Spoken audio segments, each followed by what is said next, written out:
Good evening. I'm Selwyn Collins, your host of CWS Conversations with Selwyn. Thank you for joining us this evening. And those of you who are joining us for the first time, a very special thank you. CWS is about having conversations with people about their journey and how they are using their gifts and talents to help others.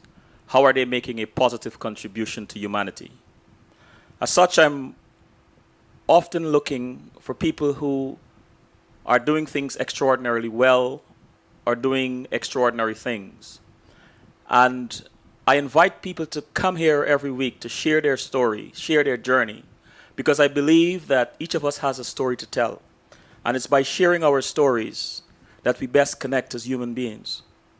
And so one of the things I would ask a guest is, imagine a young person listening to you and hearing how you not only your successes, but how you overcame some of your challenges, how you got up when you fell, how often you did it, and why you did it. And just imagine that person recognizing similar challenges within their own lives and overcoming them, stepping beyond their limitations to become something big, something important to humanity. Perhaps someone who discovers a vaccine that saves millions of lives. Perhaps a head of state, perhaps someone who stops a genocide. We don't know. And I say this pretty often, but I'm really convicted about this, that when we give beyond ourselves, when we give without expectations, when we give without placing demands on the receiver for some form of reciprocity, to me it is the highest form of giving, to give without knowing the extent of our gifts. And I like to use the example of many great leaders who have gone before us and some of whom have made the ultimate sacrifice in their quest to see change, in their quest for social justice. People like Dr. Martin Luther King and people like Malcolm X and recently Nelson Mandela, perhaps one of the greatest leaders that we have met. And I am happy. I am happy that I'm fortunate to live in this era, to see so many wonderful people. Some of them are still alive. And I think while they are alive, we should give them credit for the things that they've done. And this reminds me of a post I saw on Facebook today, where a friend of mine, Desiree, posted a bouquet of flowers, a bouquet of roses. And it attracted so much attention, but it was the message. It wasn't just the array of beautiful colors, but it was the message where she said, I would rather have one rose while I'm alive from a friend, one rose and a kind word from a friend while I'm alive, than a whole truckload when I'm gone. And that is such a powerful message. It resonated with me because it doesn't only speak to life and death. It speaks to when we have ideas and how important it is to recognize that when we are given an idea, it's not just for us. And when we become successful, it's not just for us to glorify ourselves, but to spread that message of you too can do it. And so I urge people to commit to their ideas and to seek success, not so that they can stand on a pedestal and look down at others who have not tried or who are failing, but so that they can be beacons of lights for us to remind us that we too can shine. With that, I'll take a break, and when I return, I will introduce you to our guests for the evening, Beverley Burton.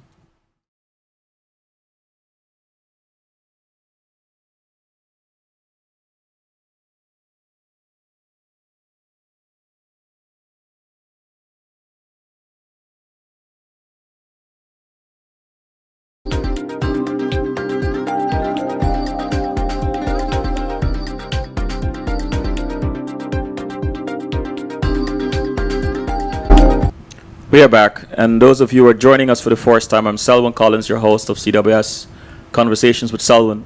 The lovely lady next to me is Beverley Burton. Good evening, Beverley. Good evening. How are you? I am fine, thank you. How are you doing? I'm good. Blessed to be here. I am so happy. I know it was short notice, but I'm very happy that you were able to make it. Thank you. I look forward to a very interesting conversation tonight. Yes. I want to start by just reading your bio, Okay. or a snippet of it. Beverley Burton, a Bronx native, has a deep love for music and places her life experiences and passion for life to the sweetest melodies. Beverly has been singing, playing the piano, and composing music since a very young age and is now ready to share it with the world. I don't want to be what's already out there or what many want me to be. I just want to be me. Quote by Beverly. Beverly enjoys putting on annual concerts that showcase her compositions and has dedicated her life to music education. She teaches private music lessons and strives to help youth and adults reach their full musical potential. The youngest in her family, Beverly's solid church background and love of all styles of music, which she says was inspired by her family, Brian McKnight, Richard Smallwood, PBS Classical Concert Series, Rachmaninoff, Take Six, and jazz, has molded her musically. There should be no limits placed in music. The moment we began to create personal or cultural barriers is the moment that we change the story music tells. In all that she does and will do, God gets all the praise. Beautiful. Thank you. As a native of the Bronx, New York, what was it like growing up, and what did you do? What did you like doing for fun at the age of 10? Okay. Well, growing up in the Bronx was not so much an exploration for me because my mom, she was pretty strict. So my sister and I, we wouldn't really get to go out and explore without her. So she'd take us to the Bronx Zoo, the Museum of Natural History, which is a place that I love going to.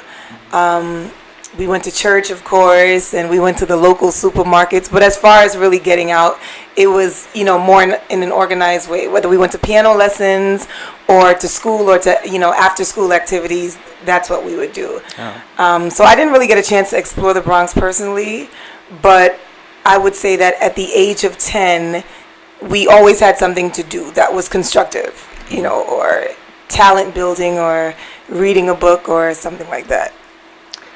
Has your past in any way influenced who you are today? Oh man, it has.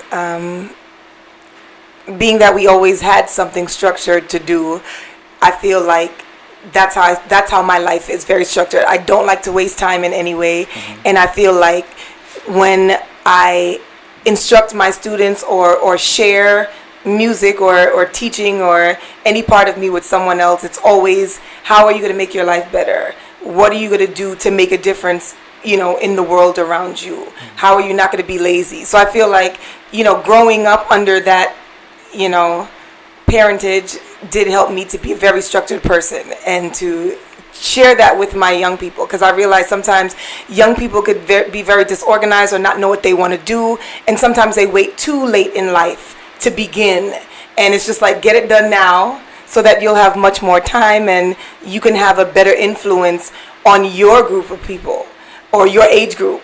Because I'm 34 and I'm proud of it, and sometimes I wish that I was younger because maybe I would be able to connect with the younger age a little bit better. So I try to get my young people to really get a handle on their life and to make sure that they can make an impact on their age group, because we can't do it. Only they can, because they can relate to being that age, Why do you think connecting with them where they are is so very important in what you do?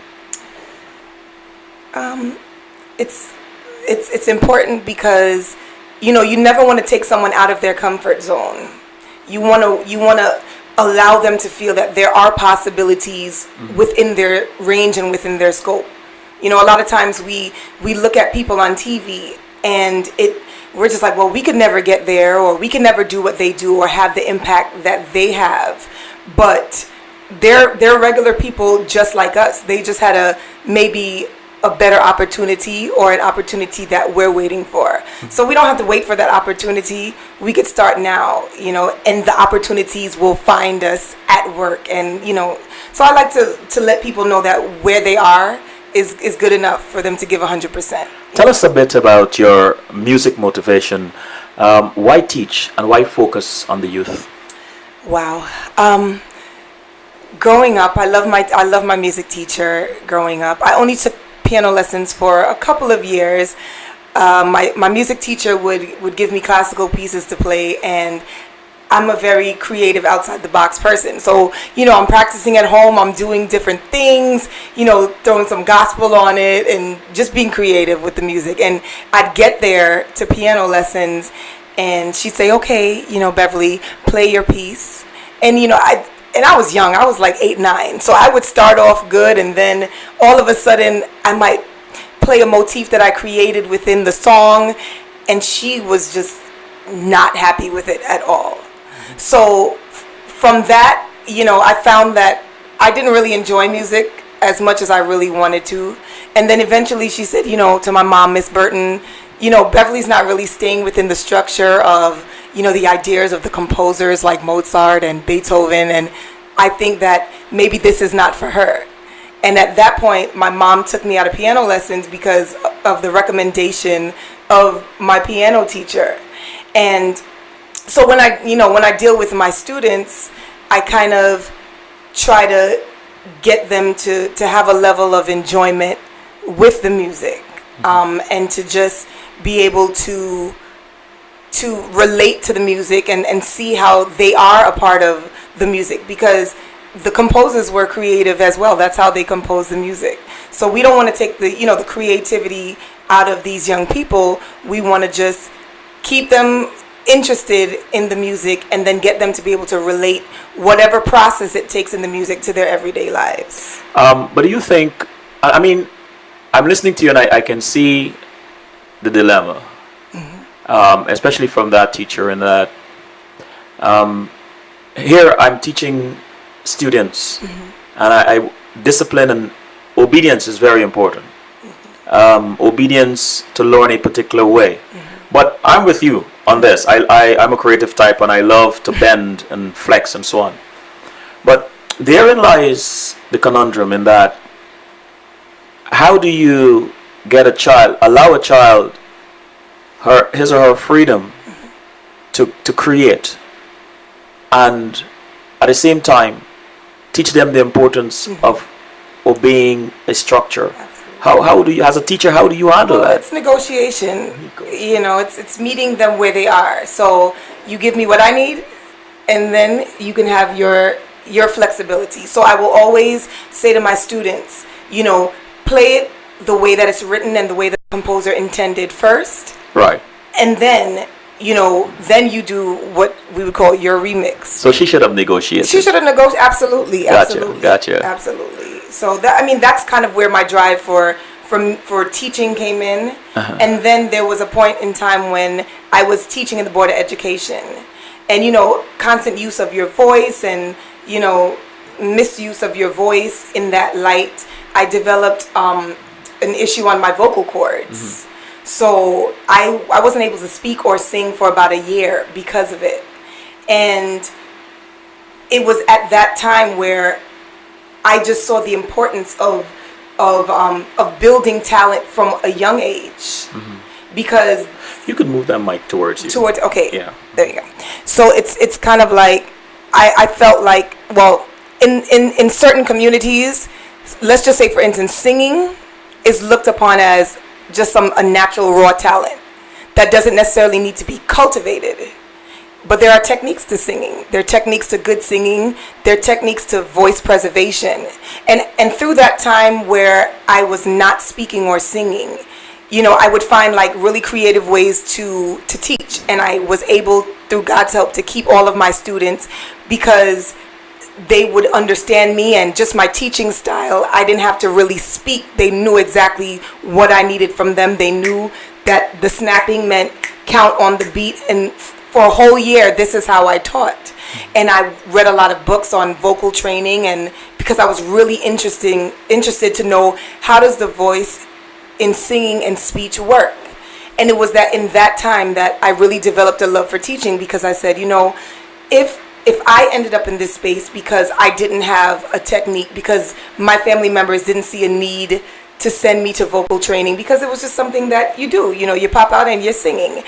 I need to share technique, and I need to share that with the younger generation. So that passion came through, you know, my challenges and wanting people to know that there's a way to do things right. And how would you say your family contributed to the career path you took? Oh man, my dad, I would say, he is like awesome.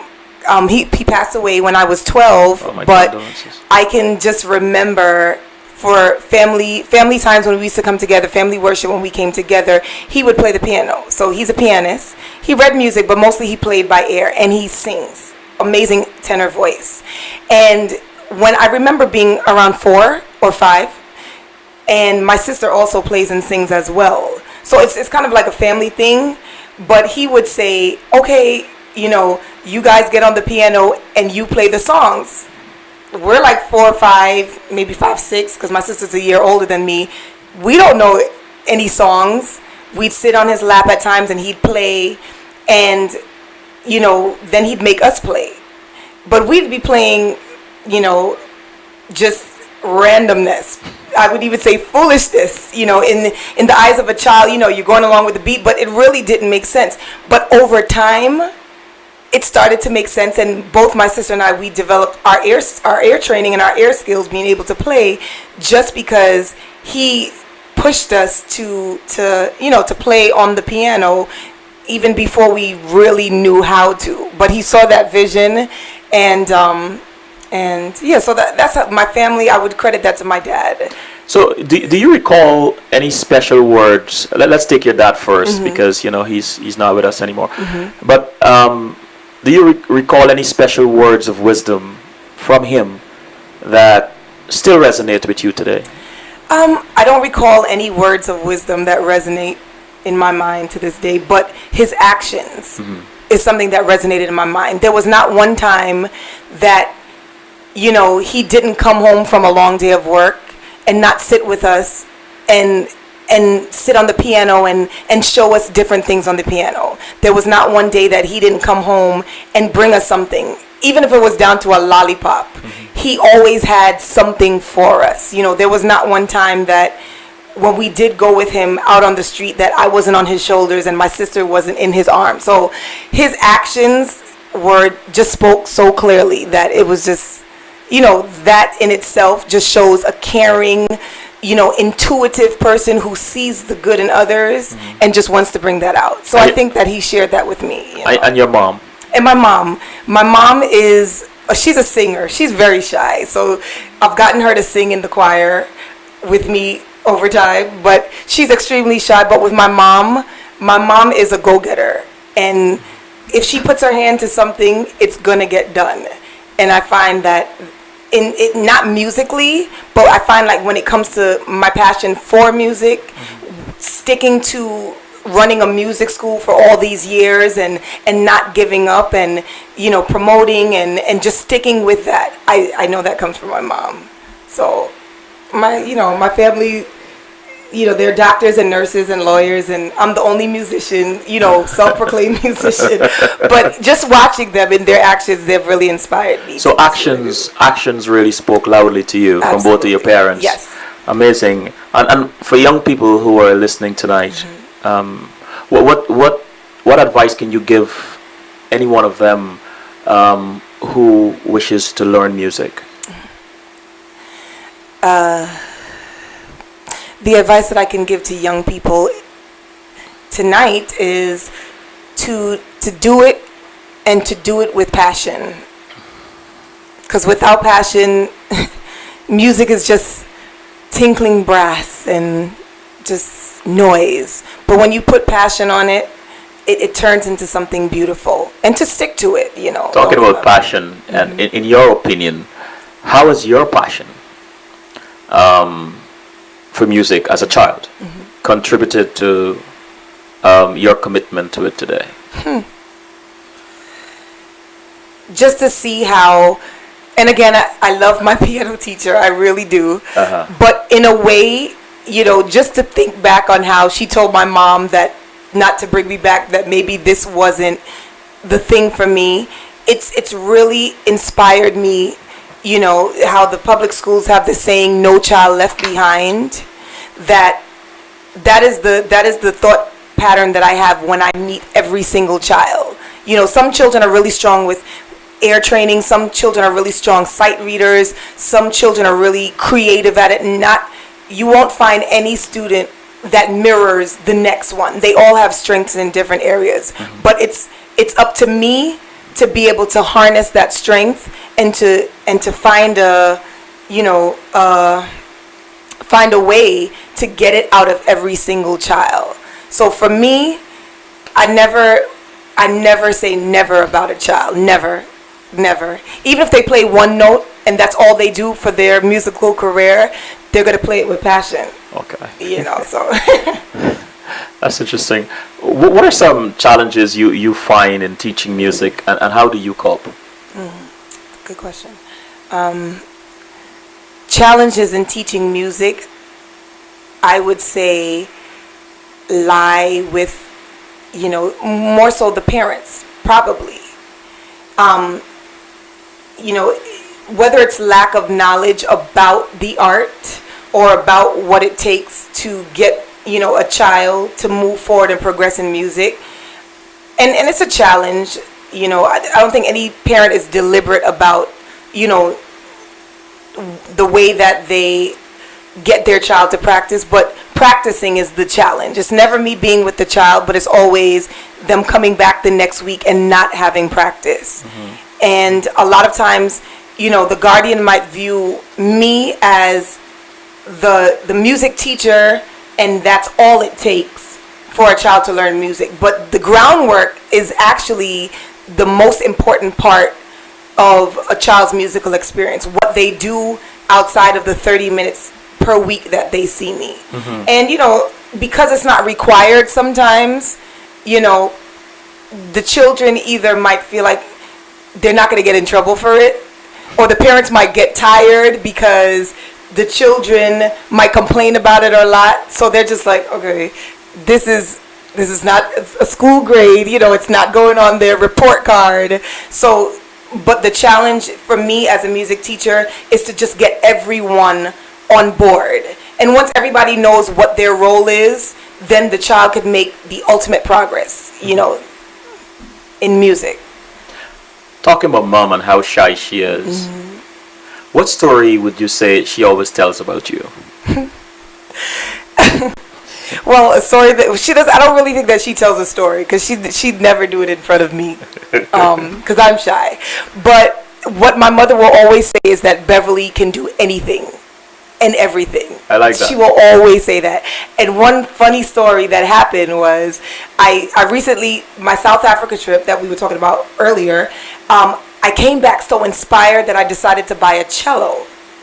And, you know, I started playing the cello, and I also play the piano. So what I did was I recorded the piano accompaniment for the song that I was playing on my iPhone.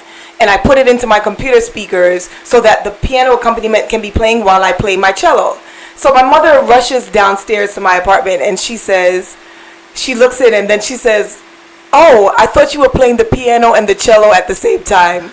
I was dead. But she really feels that I can do anything. So, you know, that's the story my mother likes to tell, that she doesn't think there's anything that I can't do. And I love it because, you know, that support is priceless. Who are some strong women you admire? Oh, man.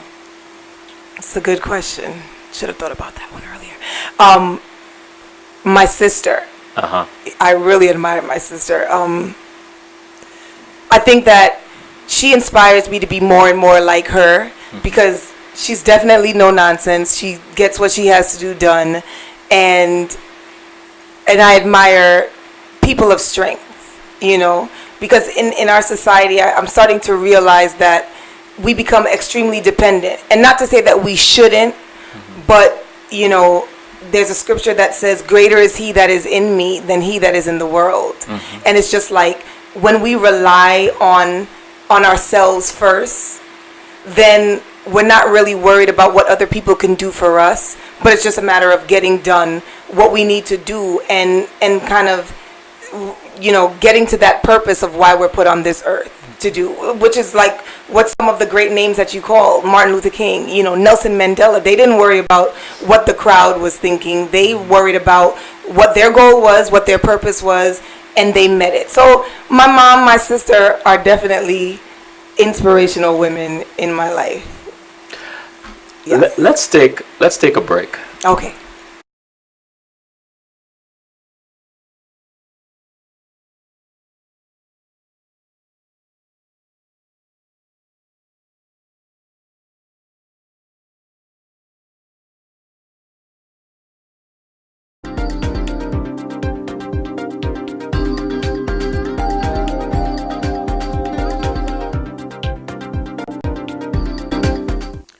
We are back with the lovely Beverley Burton. So, Beverley, how important is personal development in your capacity as a motivational speaker? But let me preface that by saying you are a motivational speaker. Yes. And if I may go into the chat room, James Reed, before the show started, said, I met motivational speaker Beverley Burton about 6 years ago. Went to a presentation in York College. Who would imagine she surrounded herself with hundreds of people, inspired, I believe. So, how important is personal development to in your capacity as a motivational speaker? It's important not only as a motivational speaker, but just as a person, in every capacity of life. Because whether we're speaking, kind of going back to the story of my dad, like Right. your life is a sermon. Your life is a motivational factor to someone else, because some people would rather see it done than to hear that it can be done. And that's just the challenge, constantly, being introspective and seeing where can you grow and how can it be possible to grow, so that you can show people that it's possible to be who they want to be the optimal person that they are striving to be. And not only that, I believe that anybody who's giving advice on how to be should be at the level of everyone else, because we all stand level at the end of the day. So we work together, not just to motivate other people, but to do it in a more collective way, where we can do it. Because there are many people that I meet that might think that they need motivation, but everybody has aspects of their lives that are successful and maybe not so successful. So I draw on the successful areas of other people, even if they are asking for advice or seeking some kind of help or solace from other areas. I tend to really just draw on the strength of people that I meet and see, well, how can I draw from what they're doing and be better at where I'm weak. I like that. Before, I was going to ask you this other question, but I want to make a point on that before I forget it. And as you were speaking, I was thinking of a diamond or a jewel, a multifaceted jewel. And I think we are multifaceted. And I believe that there are times when a few facets will not be in the light, and the others are in the light. And I think what you're saying, if I may use that analogy, is that the facets that you're looking at are the ones, the successful ones, are the ones where that represent success and goodness and so on. So we all have that. And I mean, the world revolving around the sun, night and day, to me, help describes that. The sun sinks and then it rises. And so we aren't always at our best every minute of the day. We aren't. So I like that a lot. They say one of the greatest aspect of humanity is unconditional giving. And you give a lot. You give through your teaching and through playing music and your singing. Where did this thirst or this passion for giving come from?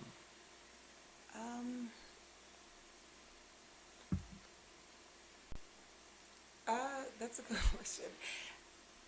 I can't tell you where it came from. Hmm. I guess just going back to my family. Like, my family clearly is extremely important to me, and my mom, she's a very giving person to a fault. Sometimes I'm just like, Mommy, stop, you know?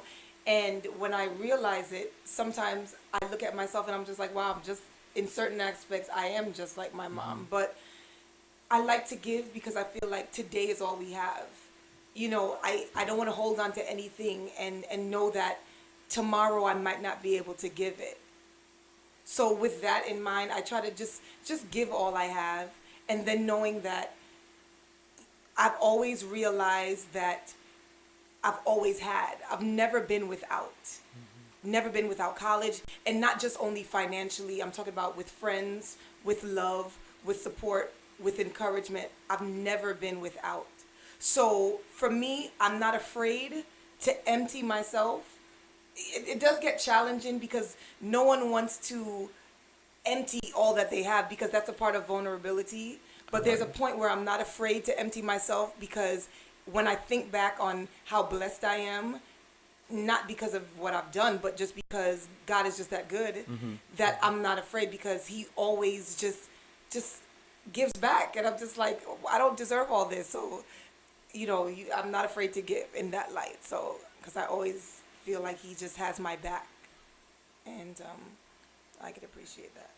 I like that. I like what you said about emptying yourself, because I always believe a cup is most valuable when it's empty.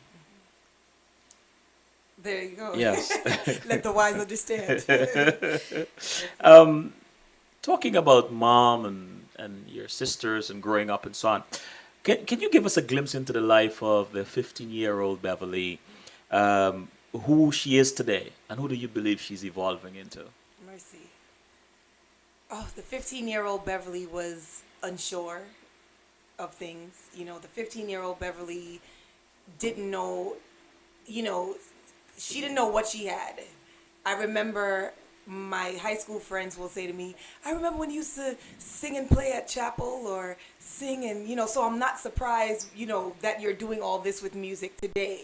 But back then it was just singing. There was nothing, I didn't see the gift in it, or what people could receive from what I gave. I always used to write songs, and I used to be so shy and nervous to get up there and perform, because I used to be like, what if people don't like my songs? And the Beverly that I am today is just like, I don't care if you don't like my songs. There's someone out there who can be reached from that music. So the transition that I've gone through at being a young person, just being unsure. And that's why I like to encourage people, and to just let my young people know, listen, you could do it. You're amazing. Because at 15, you know, there wasn't a lot of people around outside of my family. Because there's one thing when you do things within your four walls and you're confident about it, because whether or not they like it, they love you. So they're going to support you. But when you get outside of there, you're just like amongst people you don't know. So I like to really encourage my students to really be amazing. Keep using your talent. You did a great job. Yes, it might not have been perfect, but you know what? The passion that you put in it, nobody would have even known that you. So the Beverly that I am today is more confident, and just more aware of my weaknesses as well as my strengths. So just being a more aware person of my musical surroundings, or the people that are around me, and their needs. What is it about teaching that appeals to you? Sharing and being able to connect. Talking about connect, how has teaching young people music help you to connect with them? It kind of helps me not to forget where I come from at that age. Have you ever felt like quitting? No, No. this is my retirement job. Describe what it is like being on stage in front of an audience and playing one of your favorite pieces on the piano. Exhilarating. Exhilarating. Yes, thrilling. Anticipating getting to the end of the song, and just hearing how much they enjoyed it. I like that. I like that. Um, how was your early childhood being influential in your songwriting? Wow. I would say my early childhood is influential in my songwriting because I try to incorporate a lot of lyrics about faith and hope. I believe that when my dad passed away, that was an extremely challenging time for me, you know. And even as a young person, I I found myself really having to do a lot for myself and just gain a sense of independence that I probably wouldn't have if I had two parents at home, because my mom was a stay-at-home mom. So she raised us, and she was there for us 24 hours a day. I didn't go to school until I believe it was second grade, because my mom homeschooled us until it was that time to go to second grade, and so she was always there. So now that my father passed away, my mom was a nurse, and she had to like jump right back into the swing of work. So it was kind of like a weird time, and I think that during that time, God helped me personally to to strengthen myself and to draw on just my purpose in life. So I think that when I do write my music, it tends to be a lot about very inspirational, because I realize that whether we ask for it or not, life is just what it is. Gotcha. And everybody gets that curveball that will, make them feel like they want to give up, or will make them feel like, is it worth, the challenge? And even if you do stay in the fight, it gets tiresome at times. Because So, it's Women's History Month. mhm. Um, I think of, well, I want to use one of Maya Angelou's quote, and she said, "I've learned that people will forget what you said, people will forget what you did, but people will never forget how you made them feel." Oh man. How does this quote resonate with you in regards to playing a musical instrument or singing for an audience? Um, I think that with my music, I can say, based on what people, the feedback that I get, that's what people do say, that they it's an experience for them when they come to my shows. And I will never forget a young lady who came up to me after the show, and she says, "You know what? You make me want to go home right now and just sit in the dark and think about where my life is going starting tomorrow." I like that.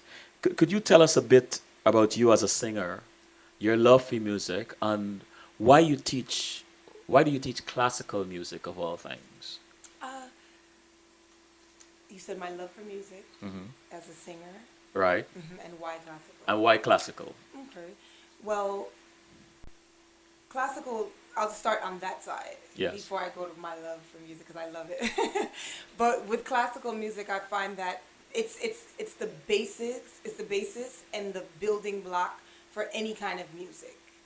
And you learn a lot of structure, you learn your counting, you learn your timing, you learn about the different periods of music that are common to what our schools teach. So it's a lot of familiarity, and the kids are able to kind of share their knowledge because they're learning about,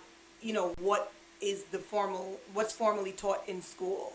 But it's a building block that I think that every child can branch off from. And then maybe the students might not want to branch off from classical music. They might enjoy it so much that that's what they want to pursue. So I just think that it's a good start. It's the basic building block for musical education. This is a quick answer kind of question. What is there about classical music that might surprise many people? Um, that it's no different from any other style of music. Maybe, you know, in the grand scheme of things, you look at jazz, the freestyle, but in terms of the enjoyment and the sense of feeling and passion that's in classical music that people think that they could only find in certain genres. Classical music is a passionate, a passionate genre. It's passionate. What kind of songs do you and well, actually, there was three parts to that question. Okay. Your love for music, Yeah. and yeah, why you teach classical of all, and your love for music. I think there was another part where tell us a bit about you as a singer and your love for music, and Okay. So my love for music is beyond words. It's like my I teach privately from about 3:30 to maybe 8:30 p.m. and there's never a moment where I'm just like I'm tired and I want to go home. There's never a moment. I have not experienced that yet. I just enjoy it. It's just like it's like a race, from start to finish. It's just a movement. When it comes to rehearsals, even with my band or with the singers or with myself, sometimes I have to say, okay, Beverly, it's enough for them. Because I can do this all night long as a musician because I just enjoy music that much. And I love listening to good music, ranging from classical to gospel to jazz to R&B to whatever's good music. I really enjoy it. So when it comes to music, I can do it all day and all night to the point where other people who are with me might say, can we just not listen to music today? Because, let me go to the chat room for a second. Okay. Karen G said, on the road to playing at the Met, Lincoln Center, Avery, Fisher Music Hall, etc. Okay. On the road to playing at the Met, Lincoln Center, Avery, Fisher Music Hall, etc., what should a music student do and how can the parent play a role? Absolutely. Practice, practice, practice is really the key to being on the road to success, to any of those venues and wherever else you stop along the way. A lot of times students don't like to practice. That's not the fun part. Performances is more so where they envision themselves, but like you use the word, the journey to get there is practice. And finding a really good teacher that the student can relate to. Because just because you're a really good musician or a really good performer at times does Right. not make you a great teacher. So just finding a good teacher that connects with the student and wants to really motivate them to reach those standards, that's a way. So practicing and just staying focused and having a really good teacher. Sophia asked, is faith an important part in your life? It's the only part in my life. And Karen G asked again, can an adult learn to play an instrument? Many seem to think adulthood is too late. Your thoughts? My thoughts. My thoughts are it's never too late. And I do have adult students, and I find that my challenge with them is believing in themselves. It's like a child. They can get up on stage and mess up 100 times. And after they leave the stage and their parent just gives them a hug, they forget all about it. With us as adults, these are things that we remember and where embarrassment takes place. So I think that with adults, the most challenging thing is to just believe in yourself. Believe in yourself. And once you can get that, the road to success is equal opportunity. As a songwriter, where do you get most of your inspirations and how do you know when a song is right for you? Oh man, I get most of my inspirations from my everyday life experiences, and I know a song is right for me when I can relate to it. How do you write songs? How do I write songs? I just go to the piano and start playing, and boom, there it is. I know it's not really a structure that most people would like to believe it is. I've seen people write like that. Yeah, They just that's go it. and start playing around. I think 90% of the times it happens. How has the digital age of music contributed or hindered your progress? um, I would, I would, I would lean to neither side because I'm on my journey. So whoever's on the journey with me, in terms of like feeling like I need to cater to a certain, I'm those who, feel my music do, and those who don't are feeling someone else's music, and that's just the path that we're all on. Where if my music collides with your life, then you'll see that. In terms of the digital age, in terms of recording, I think that it's an awesome thing because it could really get out to just people outside of my scope who I might interact with. So Who's inspiring you at the moment? oh man.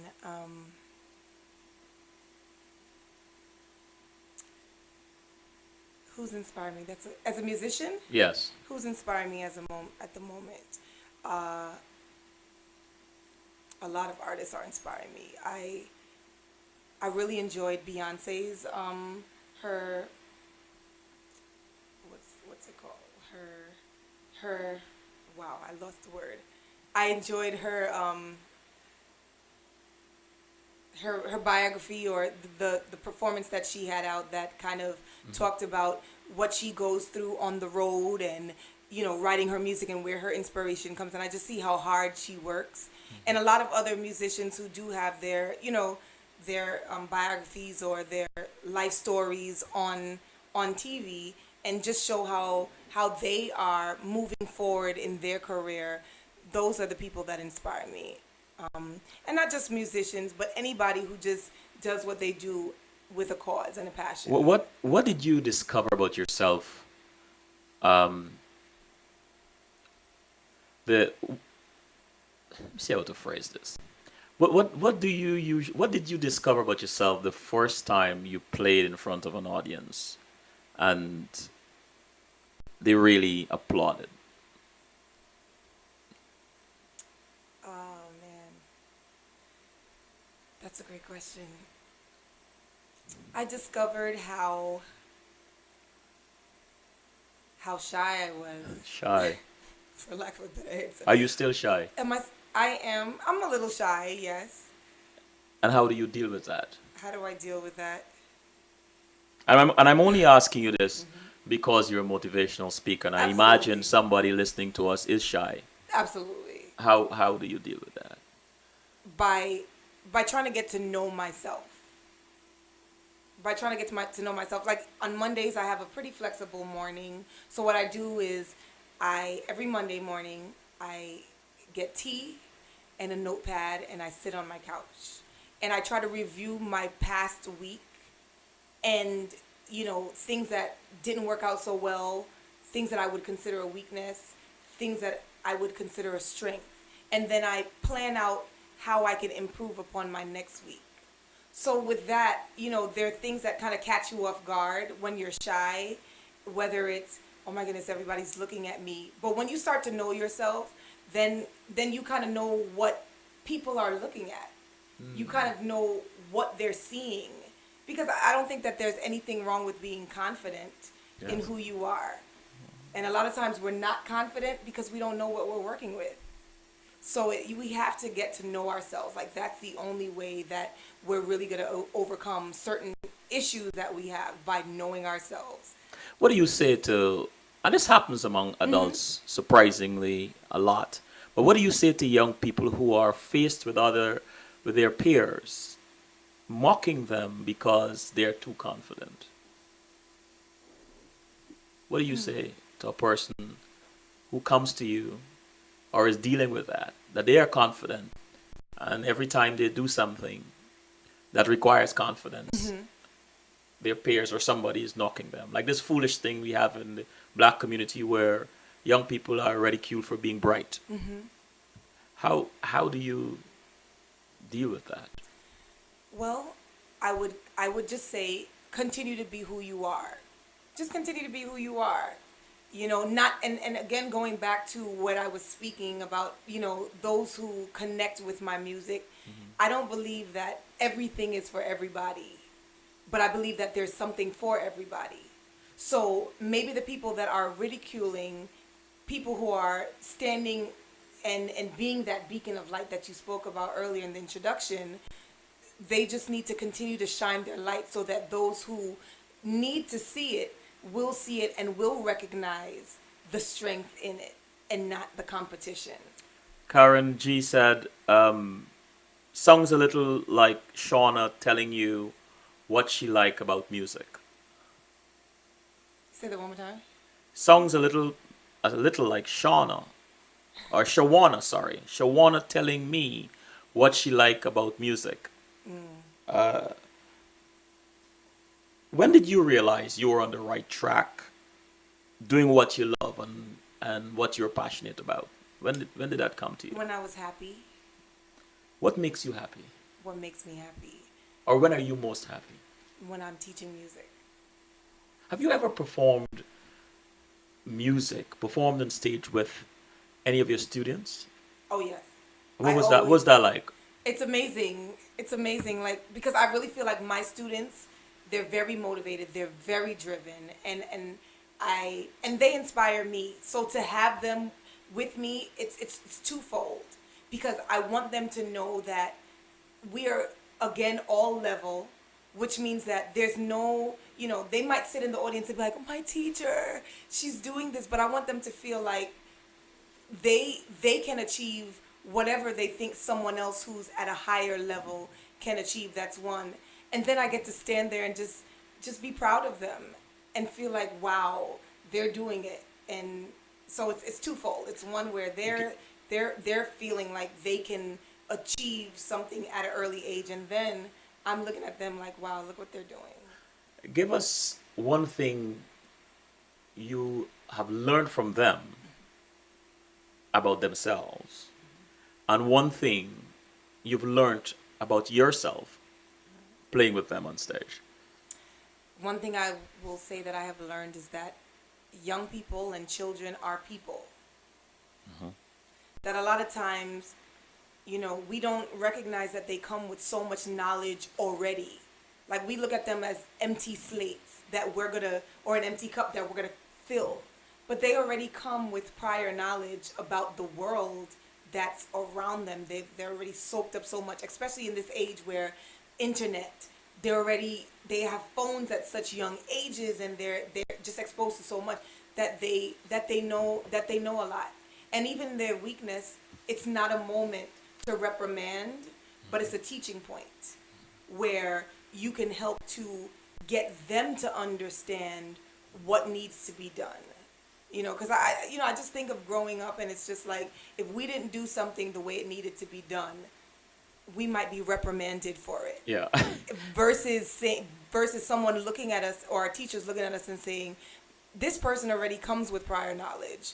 Let's talk about how you can make the situation better. Let's talk about how this relates to you and next time.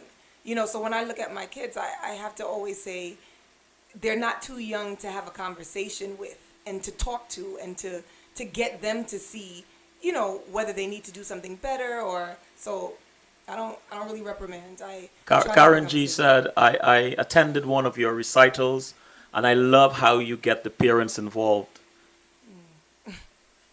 You have had this amazing journey. What would you say you've gotten wrong?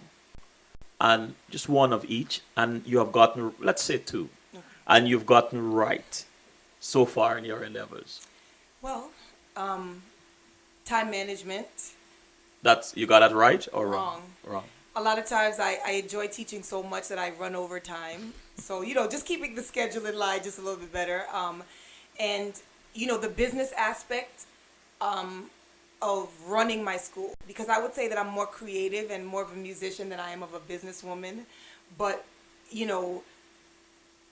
working with this school over time, has taught me a lot. And also just trying to surround myself with business people, I've realized has helped me to take the pressure off of having to because it's a lot of work, trying to run a business and be the teacher at the same time. So those are two things that I've gotten wrong over the time. But I'm growing. And two things that I've gotten right is loving my children and the music. I've gotten that right. And also, seeing them as people and as as a investment rather than an expense. You know, we're depositing today so they can touch someone else's life. Because I realize that the talent that I have, if I could invest that talent and that passion in 30 other children, I can reach more people through them than I could through just being one person. So, Any advice to people who are thinking about teaching music? don't do it unless you love it. Let's take a break. Okay. Don't do it unless you love it. Don't do Absolutely. it unless you love it.